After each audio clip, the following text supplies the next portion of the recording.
अस्सलाम वालेकुम नाजरीन, आप देख रहे हैं पैगाम औलिया चैनल। लाखों करोड़ों दुरूद सलाम हुजूर पाक सल्लल्लाहु ताला अलैहि वसल्लम पर और उनकी आले पाक पर। मोहतरम नाज़रीन कराम, आज की इस वीडियो में हम आपके लिए लेकर आए हैं करबला की एक ऐसी शहादत जिसके बारे में बहुत कम ही लोग तस्किरा कर पाते हैं, बहुत कम लोग ही बता पाते हैं कि आखिर हज़रत हबीब इब्ने मज़ाहिर कौन थे। आखिर इमाम हुसैन अलैहिस्सलाम से हज़रत हबीब इब्ने मज़ाहिर का क्या रिश्ता था, और करबला में ये शहीद हुए तो इनकी शहादत किस तरह हुई और किस तरह इन्होंने फ़ौज यजीद को हलाक किया और जहन्नम वासिल किया। आज हम आपके सामने पेश करेंगे हज़रत हबीब इब्ने मज़ाहिर की शहादत का पूरा वाक़या, करबला मुअल्ला का एक ऐसी शहादत का वाक़या जो आपको भी रुला देगा। तो मेरी आपसे मुतबाना गुजारिश है कि इस वाक़े को मुकम्मल तरीके से समझने के लिए इस वीडियो को एंड तक ज़रूर देखें, और अगर अभी तक आपने हमारे चैनल को सब्सक्राइब नहीं किया है तो उसे भी सब्सक्राइब कर दीजिए और पास में दिए गए बेल आइकन पर भी क्लिक कर दीजिए ताकि हमारे वीडियो की नोटिफिकेशन आप सब तक पहुँचती रहे।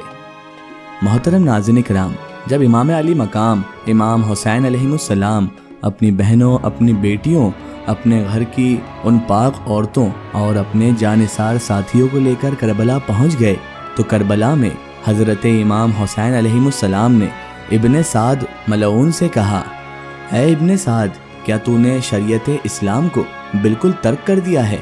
क्या हमें इतनी भी छूट नहीं है कि हम कम से कम नमाज का फरीज़ा अदा कर लें और उसके बाद जंग करें? जब इमाम हुसैन अलैहिस्सलाम की इस बात का इब्ने साद मलऊन ने कोई जवाब न दिया तो इब्ने नुमैर बुलंद आवाज़ से कहा, ऐ हुसैन इब्ने अली अलैहिस्सलाम, तुम चाहे नमाज पढ़ लो लेकिन तुम्हारी नमाज कबूल तो नहीं होगी, नाउज़ुबिल्लाह। सहाबी इमाम हुसैन अलैहिस्सलाम ने जब उस मलून की ये बात सुनी तो सब के सब तड़प कर रह गए, और खुसूसन उनमें हबीब इब्ने मज़ाहिर असदी बहुत ज़्यादा तड़प गए जो इमाम हुसैन अलैहिस्सलाम के साथ खड़े थे। हज़रत हबीब इब्ने मज़ाहिर जो कि इमाम हुसैन अलैहिस्सलाम के दोस्त थे, और इमाम हुसैन अलैहिस्सलाम ने ही अपने इस दोस्त को, अपने इस जानिसार दोस्त को ख़त लिखकर करबला मुअल्ला में बुलाया था। बहरहाल हज़रत हबीब इब्ने मज़ाहिर उस मलऊन बदबख्त को जवाब में कहते हैं, ऐ बदबख्त, इमाम हुसैन अलैहिस्सलाम की नमाज कबूल नहीं होगी और तुम जैसे मलूनों की कबूल हो जाएगी। इब्ने नुमैर को हज़रत हबीब इब्ने मज़ाहिर का जवाब सुनकर गुस्सा आ गया। इब्ने नुमैर वही शख्स था जिसने इमाम हुसैन की नमाज पर यह सवाल किया था। जब इब्ने नुमैर को गुस्सा आया तो उसने खिंजीर की तरह गज़बनाक होकर हबीब इब्ने मज़ाहिर से कहा, ऐ हबीब, तुम्हें अगर इतना ही बुरा लग रहा है तो आओ और मेरे साथ जंग करो। जनाब हबीब इब्ने मज़ाहिर असदी ने हज़रत इमाम अली मकाम इमाम हुसैन अलैहिस्सलाम से इजाज़त मांगी और अर्ज़ करने लगे, ऐ मेरे मौला, ऐ मेरे आका, मैं अब नमाज बहिश्त में अदा करूँगा और वहाँ आपके सलाम आपके जद्दे अमजद वालिद गिरामी और भाई को पहुँचाऊँगा। हज़रत इमाम हुसैन अलैहिस्सलाम ने हज़रत हबीब इब्ने मज़ाहिर असदी को इजाज़त अता फरमा दी। उसके बाद हज़रत हबीब इब्ने मज़ाहिर असदी मैदान में तशरीफ़ ले आए। मैदान जंग में जैसे ही हज़रत हबीब इब्ने मज़ाहिर आए और जनाब हबीब ने जैसे ही इब्ने नुमैर पर हमला किया और तलवार की ज़रब उसके सर पर इस कदर ज़ोर से मारी कि उस मलऊन ने घोड़े की लगाम खींची और अपने सर को पीछे कर लिया, जिससे वो ज़रब घोड़े के सर पर लग गई। घोड़े ने बिदक कर उस मलऊन को ज़मीन पर गिरा दिया।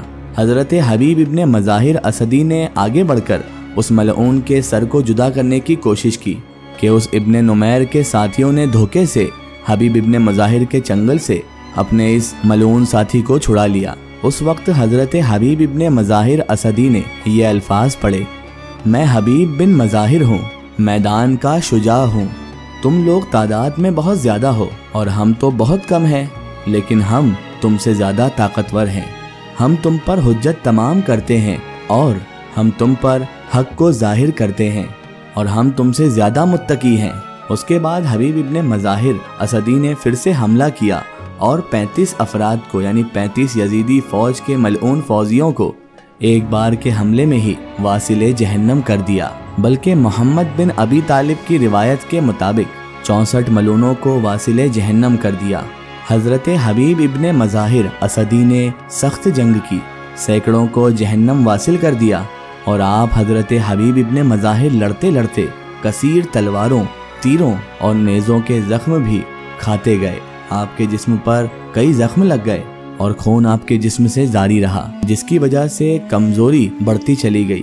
اس وقت بنی تمیم کے بدین بن سرسری نے حضرت حبیب ابن مظاہر پر حملہ کر دیا اور تلوار سے اس ملعون نے حضرت حبیب ابن مظاہر کے سر پر ضرب لگا دی، اور ایک ملعون نے حضرت حبیب ابن مظاہر کو نیزہ مارا، جس سے حضرت حبیب ابن مظاہر گھوڑے کی زین سے زمین پر آ گئے۔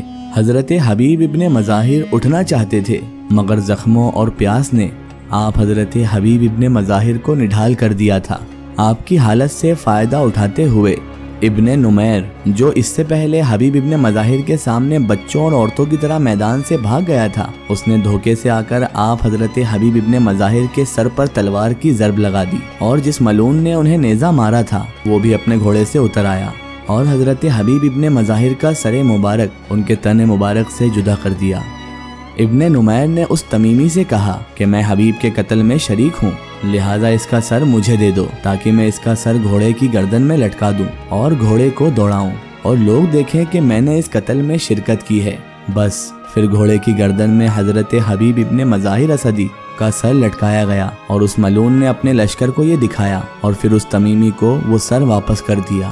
جب یہ لشکر کفار کوفہ آیا تو اسی تمیمی شخص نے حضرت حبیب ابن مظاہر کا سر اپنے گھوڑے کی گردن میں لٹکایا ہوا تھا، اور یہ ملعون ابن زیاد کے دربار کی طرف جا رہا تھا کہ تبھی جناب حضرت حبیب ابن مظاہر کے فرزند ان کے بیٹے حضرت قاسم جو تازہ جوان ہوئے تھے، انہوں نے جب اپنے بابا کے سر کو دیکھا تو وہ اس گھوڑے سوار کے پیچھے پیچھے چلتے رہے اور اس سے جدا نہ ہوئے۔ جب وہ ملعون ابن زیاد کے دربار میں داخل ہوا تو حضرت قاسم بھی دربار میں چلے گئے۔ جب وہ ملعون باہر آیا تو حضرت قاسم بھی باہر آ گئے۔ اس ملعون کو تبھی شک ہوا اور اس نے کہا کہ اے بچے، تمہیں کیا کام ہے کہ تم میرے پیچھے پیچھے آتے ہو اور مجھ سے جدا بھی نہیں ہوتے؟ قاسم نے کہا کچھ بھی نہیں ہے۔ تبھی ملعون تمیمی کہنے لگا یہ بلا وجہ نہیں ہے، بتاؤ تم میرے تعاقب میں آخر کیوں ہو؟